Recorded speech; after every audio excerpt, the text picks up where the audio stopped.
Opo. Huwag ka magpalusot. I warn you. You're Opo. under oath.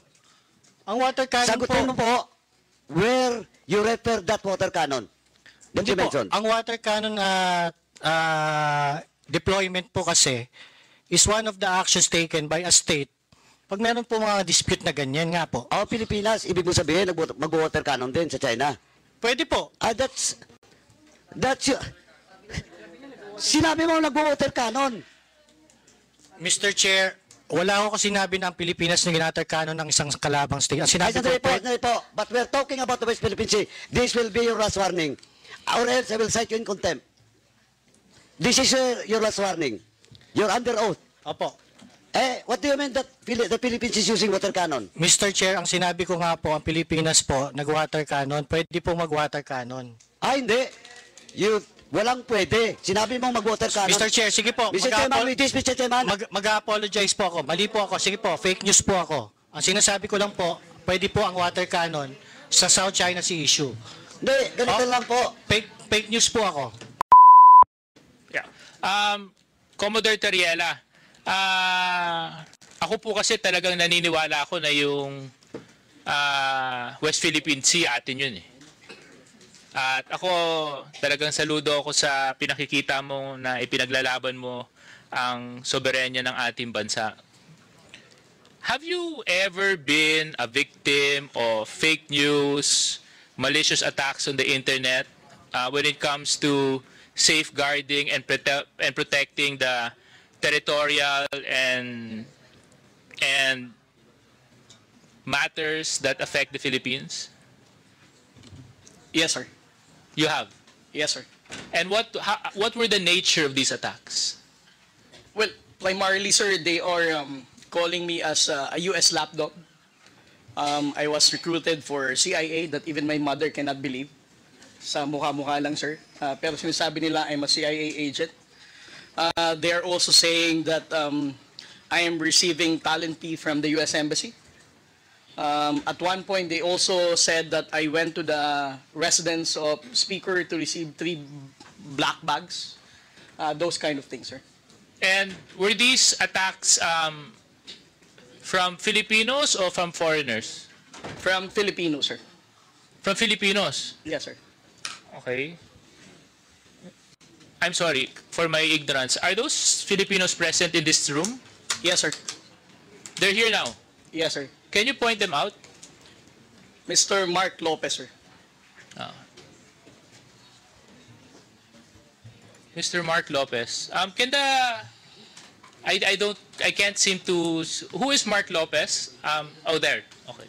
Mr. Mark Lopez. So dito po sinasabi ni Commodore J. Tariela na meron ka daw pong mga isinusulat na hindi makatotohanan laban sa kanya. Pwede mo po bang ipaliwanag ito? Baka po si Commodore Tariela po ang dapat magpaliwanag kung ano po yung sinulat ko. Okay, yes, please. I want to understand because I want to know because you're a uniformed personnel of the Philippine government, yes, sir. No? And your duty is to uphold the Constitution and to fight for sovereignty and for the protection of the welfare of the Filipinos. Yes, sir. So I want to know because if he's a Filipino and he's attacking fellow Filipinos, medyo red flag po sa akin yon. So pwede po bang may share mo pa ang uri ng mga sinabi ni Mark Lopez laban po sa inyo? Yes, sir. Last February 5, 2025, he posted it on his X account. Si Jay Tariela ang masigasig na nagbebenta niyan, sponsored by Biden administration. And also, last August 23, 2024, he said, patriotism my ass. Kayo kaya ang taksil sa bayan dahil sunod-sunuran kayo sa dikta ng Amerika. Booking na ang kawalang hiyaan mo, Jay Tariela. And okay, yes. series of postings, sir. Yeah. Let's ask him to comment on those. Mr. Mark Lopez, you're questioning the patriotism of one of our uniformed personnel. You describe him as a lapdog of the U.S. because he's fighting for the sovereignty of our country. So, where are you coming from? Mr. Chair, I have been reading a lot and I have been being bombarded with a lot of news about the South China Sea issue. And among this news or information that I have been able to obtain is that the United States is using the Philippines to promote its agenda in the South China Sea. And it is on Google, it is in the news. And Okay. the basis can I- of my assertion about Commodore Tariela is very striking because yung pong ginagamit niya mga terms regarding the South China Sea issue is very similar to the United States propaganda regarding the South China Sea issue. And it is also on record that Commodore Tariela has been to the United States, has been is very supportive of the assertive transparency that is being propagated by the United States in the South China Sea. Okay, thank you very much, Mr. Mark Lopez. Ang hindi ko lang po, I'm trying to understand, no? You're saying that he is a lapdog just because he's fighting for what is rightfully ours? It's in the similar vein, Kasi, yun din naman po ang sinisigaw ng mga mamamayang Pilipino, atin po yun. Ano Yun po din ang po atin? yung sinisigaw ng mga mangingisda na nanggagaling sa Zambales na araw-araw kinakawawa ng binabangga ng mga Chinese militia vessels. Yun din naman po yung nararamdaman ng milyon-milyong Pilipino na yun po talaga ay para sa Pilipinas at pagmay-ari ng Pilipino. At ngayon po nakakalungkot, kanina nung ini-interpolate ni Kong Rog, pati yata yung Palawan, sinakop na rin ng China sa kanilang bagong press release. Now, ito po ba dahil sa nais to ng US? I don't think so. Mr. Chair, I think that's reckless. I'm not fighting for US interests when I'm fighting for what is Philippines, what is pro-Philippines, what is ours. I'm fighting for the Philippine interest only. Mr. Chair, pwede ko ba matanong, ano po ba yung atin na inagaw? Ulit, Ano po yung sa atin na inagaw? ano po yung, Ano po yung ating territory na inagaw? O kinuha? what do you, wait, Mr. My Chair, point- of order my- is, do we allow, Mr. Chair, I'm sorry, do we allow a resource person to ask question to one of the committee members here, Mr. Chair? Or it should be the other way around? yes, no, I don't mind. If you want to get into a debate with me, Mr. Lopez, about this, then I'm sure we can. But my point is, you're saying that just because I, for example, believe that that is rightfully owned and that is rightfully by the Philippines, and you're saying, and your logic is, I'm following US dictated narratives? Ganun po ba yun? Mr. Chair, the South China Sea issue po kasi is a very complex issue. And ang nakakalungkot po kasi, ang Pilipinas po ang ginagamit because of our strategic location.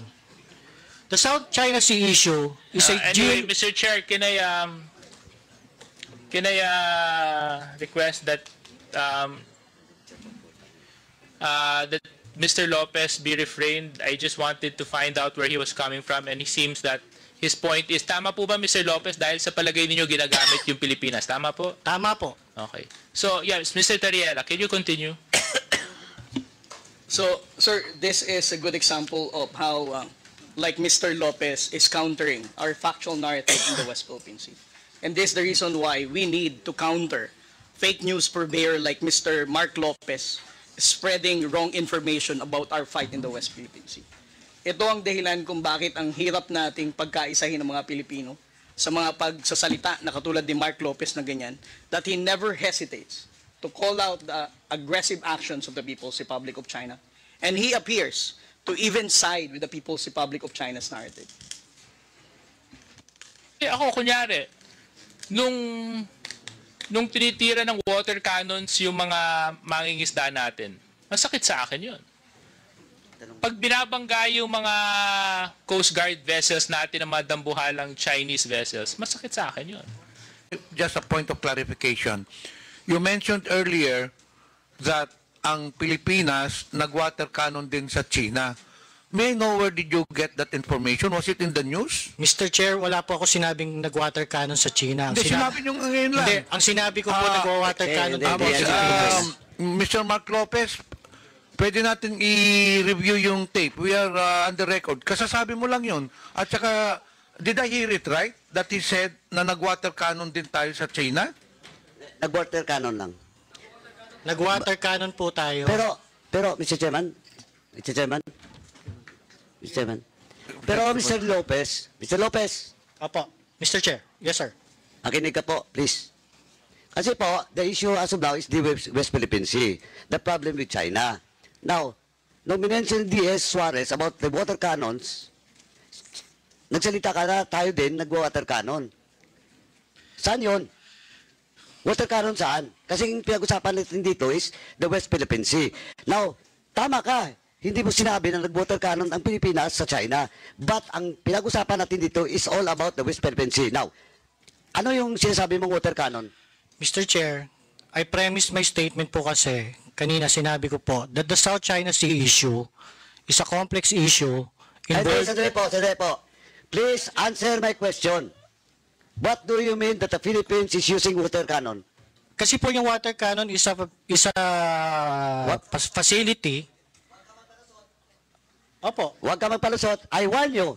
You're under oath. Ang water cannon Sagutin mo po where you refer that water cannon. That Hindi you po. mentioned. Ang water cannon deployment po kasi is one of the actions taken by a state pag meron po mga dispute na ganyan nga po. Ang Pilipinas, ibig mo sabihin, mag-water cannon din sa China. Pwede po. That's you. Sinabi mo nag-water cannon. Mr. Chair, wala ako kasi sinabi na ang Pilipinas na ginater cannon ng isang kalabang state. Ang Ay, sinabi sandali ko po. But we're talking about the West Philippine Sea. This will be your last warning. Or else I will cite you in contempt. This is your last warning.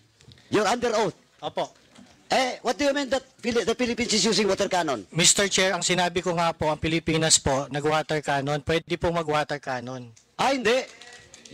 Walang pwede. Sinabi mong mag-water cannon. Mr. Chair, sige po. Mr. Chairman, with this, Mr. Chairman. Mag-apologize po ako. Mali po ako. Sige po, fake news po ako. Ang sinasabi ko lang po, pwede po ang water cannon sa South China Sea issue.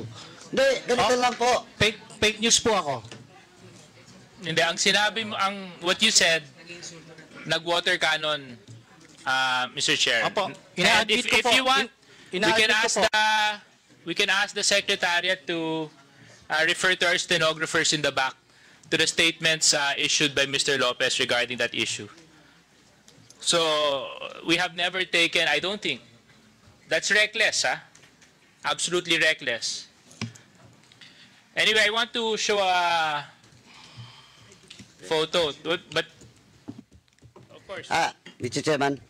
Ganito lang po. Mr. Chairman. Mr. Lopez. Okay, you apologize?